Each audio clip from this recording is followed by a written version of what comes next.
بسم اللہ الرحمن الرحیم الحمد للہ رب العالمین والصلاة والسلام علی سید المرسلین وعلی آلہ وصحبہ وازواجہ وذریاتہ واہل بیتہ اجمعین اما بعد فقد قال اللہ تبارک وتعالی فی القرآن المجید هو الذی بعث فی الأمیین رسولا منہم یتلو علیہم آیاتہ ویزکیہم ویعلمہم الکتاب والحکمہ وإن كانوا من قبل لفي ضلال مبين وقال في موضع آخر لقد من الله على المؤمنين إذ بعث فيهم رسولا من أنفسهم يتلو عليهم آياته ويزكيهم ويعلمهم الكتاب والحكمة وإن كانوا من قبل لفي ضلال مبين وقال النبي صلى الله عليه وسلم بعثت لأتمم مكارم الأخلاق او کما قال علیہ الصلاۃ والتسلیم۔ معزز سامعین کرام، معزز ناظرین، السلام علیکم ورحمۃ اللہ وبرکاتہ۔ اللہ کا لاکھ لاکھ فضل و کرم ہے، احسان ہے کہ اللہ رب العزت نے ہم سب کو ایک بار پھر ماہ ربیع الاول، جس میں میرے آقا جناب محمد الرسول اللہ صلی اللہ علیہ وسلم کی آمد ہوئی ہے، ہم سب کو نصیب فرمایا۔ یہ المیہ رہا ہے کہ تاریخ میں جہاں تک میرے علم میں ہے، یہ پہلی مرتبہ ہوا کہ تراویحیں گھر میں پڑھی گئیں، عید اور بقرعید کی نماز گھر میں ادا کی گئی،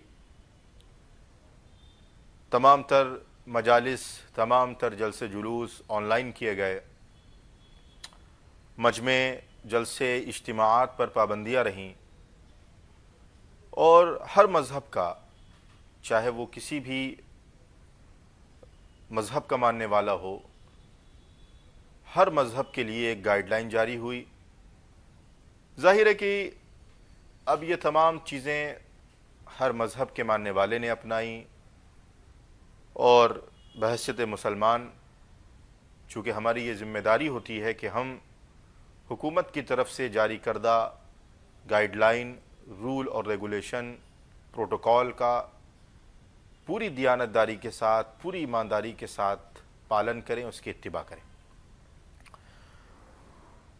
حاضرین، اب یہ موقع ہم سب کے سامنے آیا ہے کہ ہم ماہ ربیع الاول کے مبارک مہینے میں ایک بار پھر جمع ہوئے ہیں، اور یہ نیوز 18 اردو کی یہ مہم ہے، اور اللہ ان کی مہم کو، ان کے اس نیک مقصد کو ان میں کامیابی عطا فرمائے۔ اس مبارک مہینے میں ہم سب کے آقا احمد مجتبیٰ محمد مصطفیٰ صلی اللہ علیہ وسلم کی آمد ہوتی ہے۔ اس دنیا پر احسان کرنے والا، اس دنیا کا محسن اعظم اللہ رب العزت کی جانب سے اس دنیا میں مبعوث کیا جاتا ہے، اور وہ انسانیت کو ایک نیا سبق دیتا ہے، انسانیت کو ایک نیا درس دیتا ہے۔ تو یہ ربیع الاول کا مہینہ ہمیں نہ صرف ایک مہینے کے طور پر اس کو یاد کیا جاتا ہے، بلکہ یہ ایک سبق کو یاد دلاتا ہے کہ میرے آقا جناب محمد الرسول اللہ صلی اللہ علیہ وسلم جب اس دنیا میں آئے ہیں، اور آپ کی آمد جب اس دنیا کے اندر ہوئی ہے، تو اس وقت کے کیا حالات تھے۔ تو آپ کو میں یاد دلاتا ہوں، حضرت جعفر طیار رضی اللہ تعالی عنہ جب حبشہ گئے ہیں اور نجاشی کے دربار میں آپ کھڑے ہوئے ہیں، اور آپ نے ان سے مدد کی طلب کی ہے، تو جو واقعہ وہ بیان کیا، جو الفاظ وہ بیان کیے، انہوں نے فرمایا، اے بادشاہ، ہم ایسی قوم تھے کہ جو ظلم و زیادتی کی عادی تھی، ہم مردار کھاتے تھے، ہم زنا میں مبتلا تھے، ہم لڑائیاں لڑتے تھے، ہم جھگڑے کرتے تھے، ہم فساد کرتے تھے، ہم لڑکیوں کو زندہ درگور کر دیتے تھے، بیٹیوں کو زندہ درگور کر دیتے تھے، اور ہمارے اندر کوئی اچھائی نہ تھی۔ معزز ناظرین، سامعین، آپ تصور کریں کہ ایک صحابی ہے جو ایمان لاتا ہے، اور وہ حبشہ جاتا ہے اور نجاشی کے سامنے اس واقعے کو بیان کرتا ہے، اور اس منظر کشی، اس دور کی منظر کشی کرتا ہے کہ یہ واقعہ، یہ ماحول، اس اعتبار سے ہم زندگی گزارتے تھے۔ پھر ہم میں ایک ایسا شخص آیا کہ جس نے ہمیں ایک اللہ کی دعوت دی، ہمیں سیدھے راستے کی طرف تلقین کی، ہمیں اچھائیوں کا حکم دیا، ہم سے زنا کو دور کیا، ہم سے قتل و غارت گری کو دور کیا، ہم میں مواخات، محبت، الفت پیدا کی۔ اور جب ہم نے یہ کام شروع کیا، ہم نے اللہ کی وحدانیت کا اقرار کیا، جب ہم نے اس نبی کی تعلیمات پر عمل کیا، تو پوری قوم، پورا ملک، پورا شہر ہمارا مخالف ہو گیا۔ ہماری قوم ہم پر زد و کوب کرنے لگی، اور پھر یہ ہوا کہ مجبوراً ہمیں اپنا ملک، اپنا شہر چھوڑ کر آپ کے پناہ میں آنا پڑا۔ اے بادشاہ، ہم آپ سے درخواست کرتے ہیں کہ آپ ہمیں یہاں رہنے کا ٹھکانہ فراہم کیجیے۔ میرے بھائیوں، بزرگوں، میری معزز اور پردہ نشین ماں اور بہنوں، یہ واقعہ آپ کو اس دور کی تاریخ بتاتا ہے کہ اس دور میں کیا تھا، اس دور میں کس طریقے کا ظلم تھا۔ کوئی وقات نہیں تھی، کوئی ہیومن رائٹ کمیشن نہیں تھا، کوئی حقوق کے علم بردار لوگ نہیں تھے۔ جس کو چاہتا طاقتور قتل کرتا، جس عورت کو چاہتا تھا اس کو کال کوٹری میں بند کر دیا جاتا۔ اور آپ دیکھیں گے پوری دنیا کے اندر یہ نظام قائم تھا۔ قرآن مجید میں اللہ نے بیان فرمایا، وَإِذَا بُشِّرَ أَحَدُهُمْ بِالْأُنْثَىٰ ظَلَّ وَجْهُهُ مُسْوَدًّا وَهُوَ كَظِيمٌ، کہ جب ان کا حال یہ تھا کہ جب انہیں کسی بچی کی خوشخبری دی جاتی، جب انہیں کسی بچی کی پیدائش کی خبر دی جاتی، تو ان کا چہرہ غصے سے سرخ ہو جاتا، لال ہو جاتا۔ ان کے اندر یہ کیفیت ہو جاتی کہ وہ ایک عار محسوس کرتے کہ صاحب ہم سماج میں، ہم معاشرے میں، ہم سوسائٹی میں کیا منہ دکھائیں گے کہ ہمارے گھر میں بچی پیدا ہوئی۔ ہمارا اسٹینڈرڈ، ہمارا معیار، ہمارا ایک لیول جو معاشرے میں تھا وہ گھٹ جائے گا، کم ہو جائے گا، اور لوگ ہمیں تانا دیں گے کہ تم ایک بچی کے باپ ہو۔ تو پھر یہ ہوتا کہ اس بچی کو لے جایا جاتا، بے یار و مددگار وہ بچی صحرا میں اپنے والد کے ساتھ ہے، اس کو اس بات کا علم نہیں ہے کہ وہ ابھی چند لمحوں کے بعد، چند منٹوں کے بعد اس کو زمین میں زندہ درگور کر دیا جائے گا۔ ایسے وقت میں میرے آقا جناب محمد الرسول اللہ صلی اللہ علیہ وسلم کی آمد ہوتی، اسی لیے اس مہینے کو ربیع الاول کا مہینہ قرار دیا۔ یہ بہار جو دنیا میں آئی ہے، یہ سرچشمہ ہے، یہ صدقہ ہے میرے آقا جناب محمد الرسول اللہ صلی اللہ علیہ وسلم کی آمد کا۔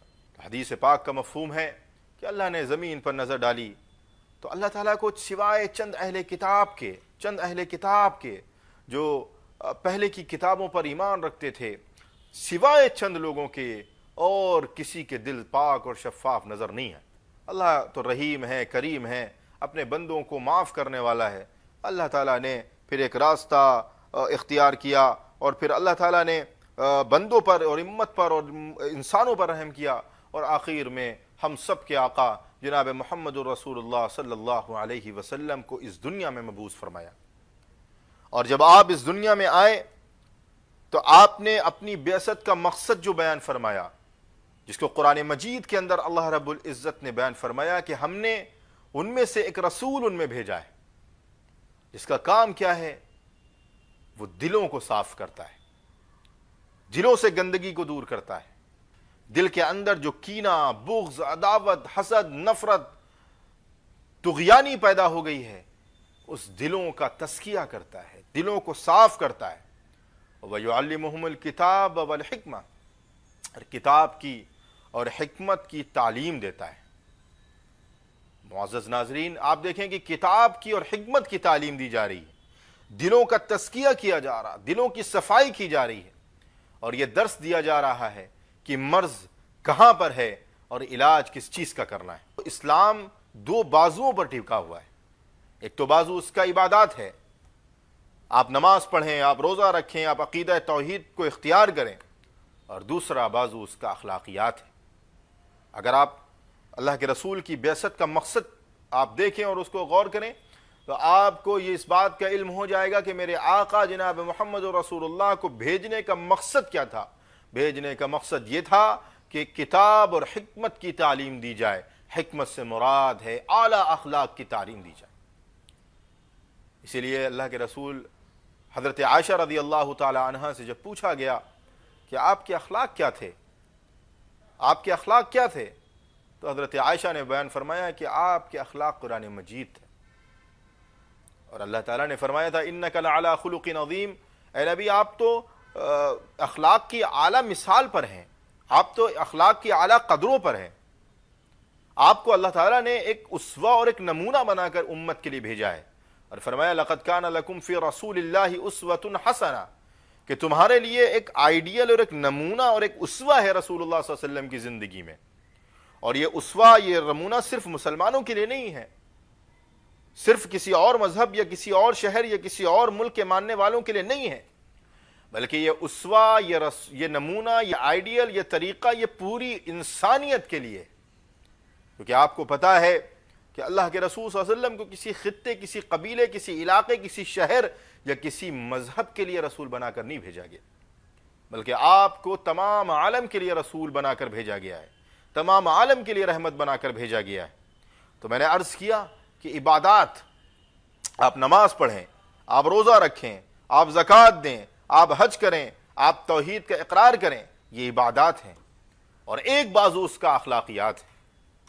اگر اخلاقیات نہیں ہیں اور عبادات ہیں تو آپ کامل مومن نہیں ہو سکتے. عبادات میں پکے اور اخلاقیات میں کمزور ہیں تو آپ کامل ایمان والے نہیں ہو سکتے. میں آپ کو ایک حدیث بتاتا ہوں. اللہ کے رسول صلی اللہ علیہ وسلم پر وحی نازل ہوتی ہے. اس وحی کے اندر اللہ تبارک و تعالی آپ سے کہتا ہے کہ اے نبی آپ پڑھیے. آپ پر کیفیت طاری ہوتی ہے. آپ گھر تشریف لاتے ہیں، حضرت خدیجہ سے پورا واقعہ بیان فرماتے ہیں اور فرماتے ہیں زملونی زملونی، مجھے کمبل اڑا دو، مجھے اپنی جان کا خطرہ ہے. تو میرے بھائیوں، میری پردہ نشین ماں اور بہنوں، آپ غور کریں، ایک بیوی اپنے شوہر کو، ایک نبی کی بیوی حضرت خدیجہ جو اپنے شوہر کو تسلی دیتی ہیں، وہ کن الفاظ سے تسلی دیتی ہیں. اللہ کے رسول صلی اللہ علیہ وسلم کو جو تسلی دی جاتی ہے وہ کن الفاظ سے دی جاتی ہے. اللہ کے رسول صلی اللہ علیہ وسلم کی جو ڈھارس بندھائی جاتی ہے وہ کن الفاظ سے بندھائی جاتی ہے.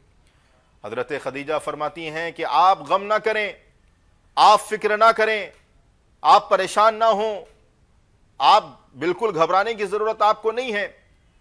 اللہ آپ کو ضائع نہیں کرے گا، اللہ آپ کو رسوا نہیں کرے گا، اللہ آپ کو ضائع نہیں کرے گا. کیوں؟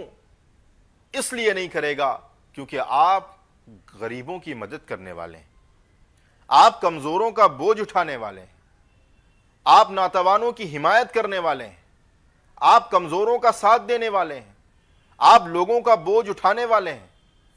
یہ بات میرے آقا جناب محمد رسول اللہ صلی اللہ علیہ وسلم سے بیان فرمائی جا رہی ہے.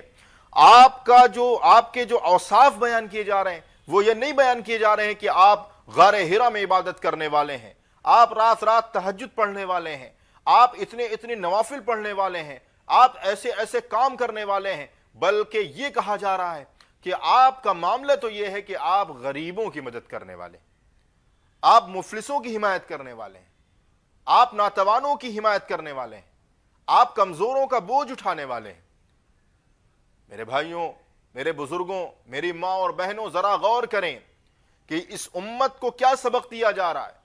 اس امت کو یہ سبق دیا جا رہا ہے کہ اس امت میں جس نبی کو بھیجا ہے اس نبی کی بعثت کا مقصد تو یہ ہے کہ وہ لوگوں کے نفع میں، لوگوں کے فائدے کا، لوگوں کی بھلائی کا کام کرے. اور اس امت کو میرے آقا جناب محمد الرسول اللہ صلی اللہ علیہ وسلم نے یہ سبق دیا ہے کہ اس امت کی بعثت کا اور اس امت کے وجود کا اور اس امت کو اس دنیا میں سب سے آخری میں مبعوث کرنے کا مقصد ہی یہ ہے کہ اس امت کو انسانوں کی بھلائی اور کامیابی کے لیے نکالا گیا.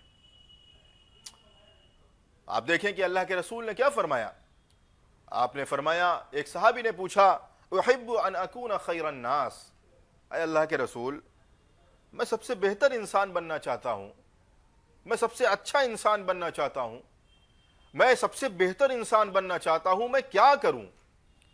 اللہ کے رسول نے ان سے یہ نہیں فرمایا کہ تم رات بھر نوافل پڑھو، یہ نہیں فرمایا کہ تم نمازوں میں اتنی رکعات ایکسٹرا کر کے پڑھ لو، یہ نہیں فرمایا کہ تم اتنے روزے کر لو، یہ نہیں فرمایا کہ تم اتنے حج اور نوافل کر لو، بلکہ فرمایا لوگوں کے لیے فائدہ مند بن جاؤ، لوگوں کے لیے نفع مند بن جاؤ، تم سب سے اچھے انسان بن جاؤ گے. یعنی اسلام کے اعتبار سے اور اللہ کے رسول کی تعلیمات کے اعتبار سے بہتر شخص وہ ہے جو لوگوں کے لیے نفع بخش ہو، لوگوں کے کام آتا.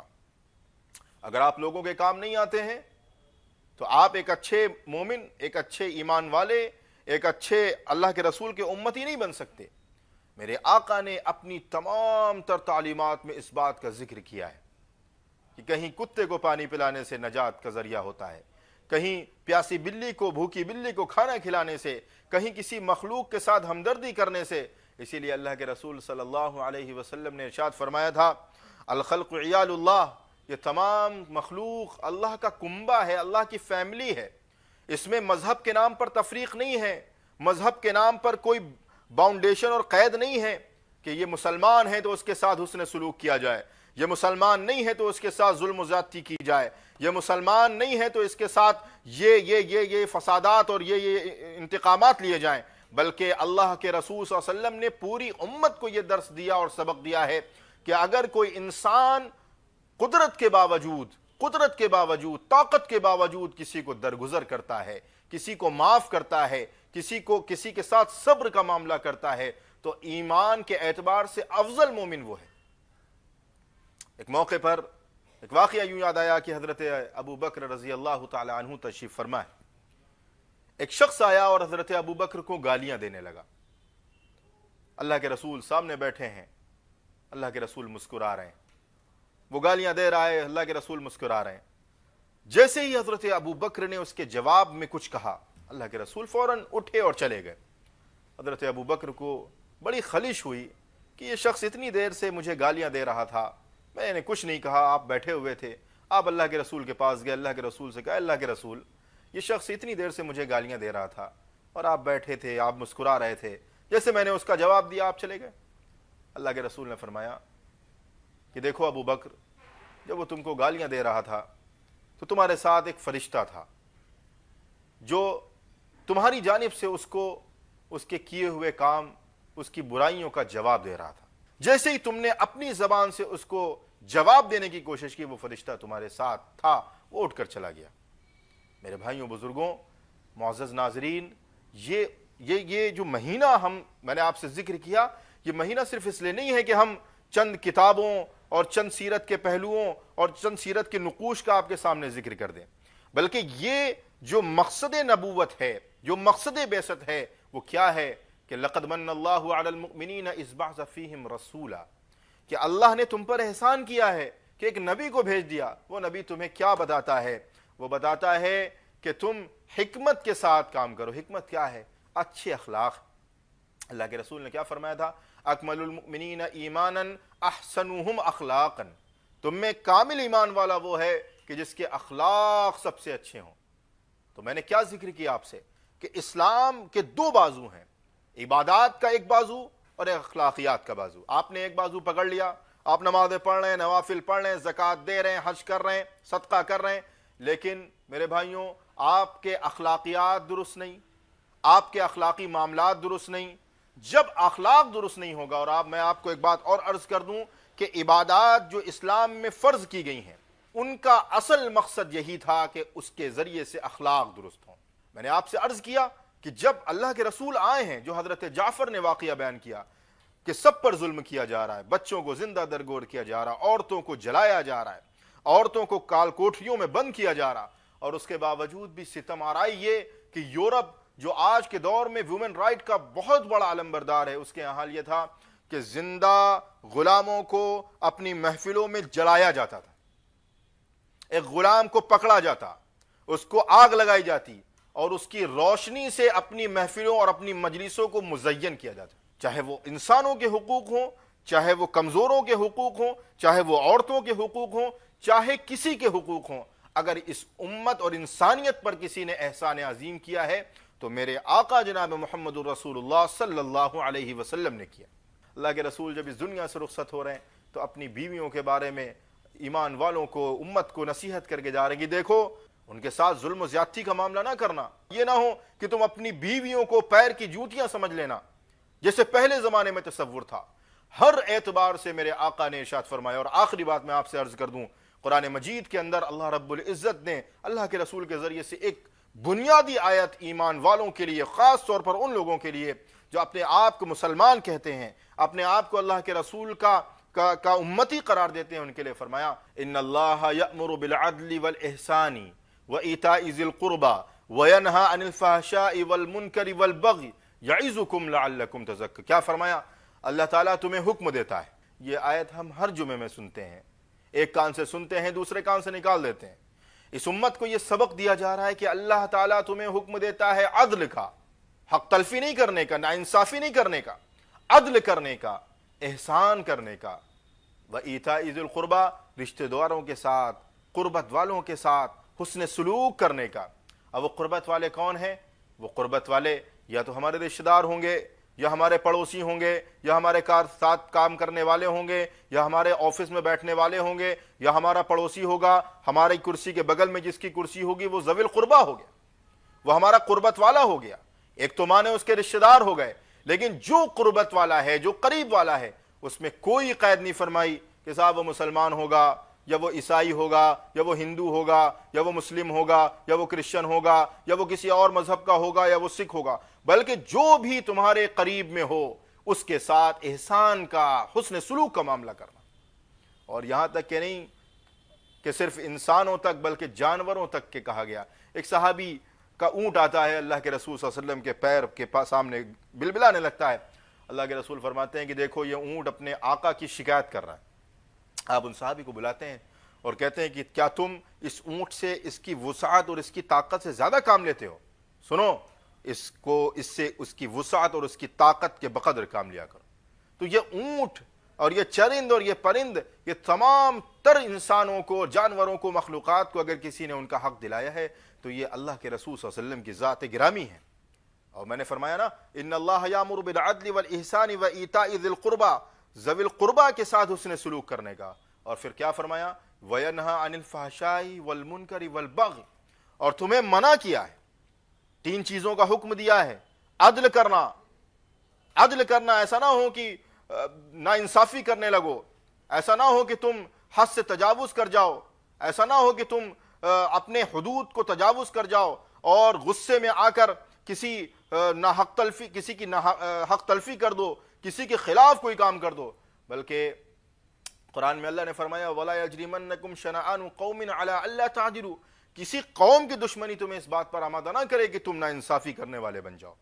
اس لیے میرے بھائیوں، بزرگوں، معزز ناظرین، سامعین، یہ بعثت کا مقصد جو تھا وہ یہی تھا کہ میرے آقا جناب محمد رسول اللہ کی جو تعلیمات ہیں، اللہ کے رسول نے کتنے صبر سے، تحمل سے کام لیا ہے کہ اللہ کے رسول نے پوری زندگی میں کبھی اپنے ذات کے لیے، اپنی ذات کے لیے کسی سے بدلہ نہیں لیا۔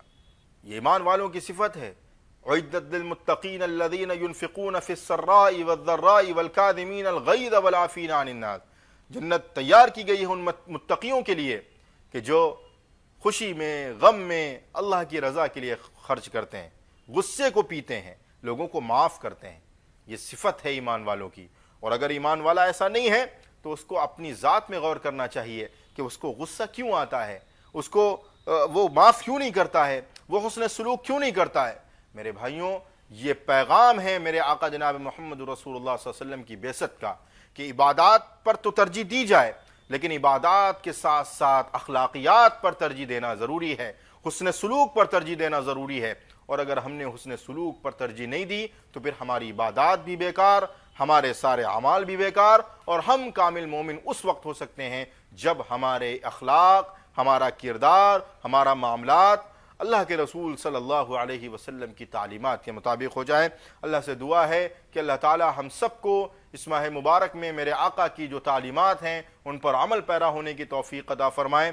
آمین یا رب العالمین، وآخر دعوانا ان الحمد للہ رب العالمین۔ یا رسول یا رسول یا رسول یا رسول صلی اللہ علیہ وسلم۔